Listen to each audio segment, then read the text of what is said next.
Okay. Congratulations. Ichebererere rigwireho muri Nyamutanga kane rya kashatu omwihanga. Oh wow, congratulations. Commissioned by Honorable Francis Mwebesa. Omukoro gwo kwigura ichebererere gwebembirwe Minister w'ebyamakorero Mwebesa Francis, omujwekero wa Denmark mu Uganda Sign Winding, omujwekero wa President ahabwa Mbarara City hamwe n'orukwebembere ekitongole kya Uganda National Bureau of Standards omwihanga.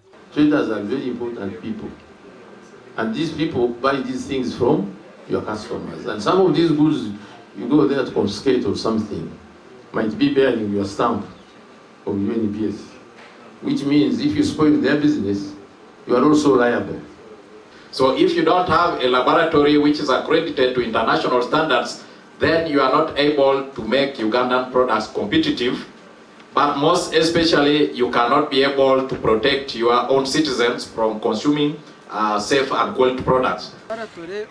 Mbarara, isente student tam transport nebindi nuko akuzongire aha kuchebera zibashitine shonga. Harimo ubuzo bwinja abo kugira ngo abantu binja abatari standard bano bari mu Katare konkani ngira ngo nabwice benshi baretere eco no kugira ngo ubundi okwika aba UNBS kibekiri kizibu. UNBS ishemerire kandi kutaho entebekanasa yokweta abantu ekabashomesa ekabamanyisha mu gashogo cy'omeki cyo nikiza kutestinga byo atutuma kushini kitestinga ibintu byona so byo kuza kutestinga kubya ibiryo mu rokaritom atabantu bakimanye. Mwebesa Francis nashaba bekitongole kya UNBS obutagaruka kwirukanza y'abashubuzi obo baruko bakwata nebitarahamutindo koreka bagume baronde company hamwe na factory eziri gukora ibintu ebyo ebitarahamutindo. Traders, they are very, very, very important. Of going in the town, they say, oh, UNBS has come. That day, the scales, the what, everything is taken, confiscated, and so on. Please, we are trying to reduce the cost of doing business. We are trying to get you more staff.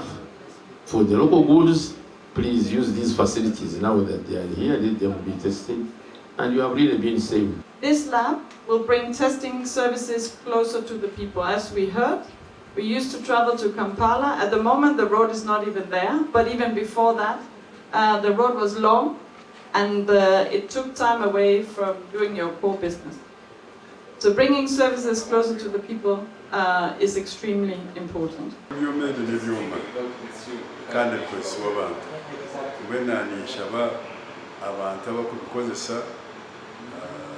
abatekiniko bagira umutima wihanga ikibarakebereye bashakira cyo bano base kugira ibyuma birungi kuka kubikebera abarabiye harubazo ubundi tugumize mu tugira ibikuriye bitu barumize barakuza mahanga gandi.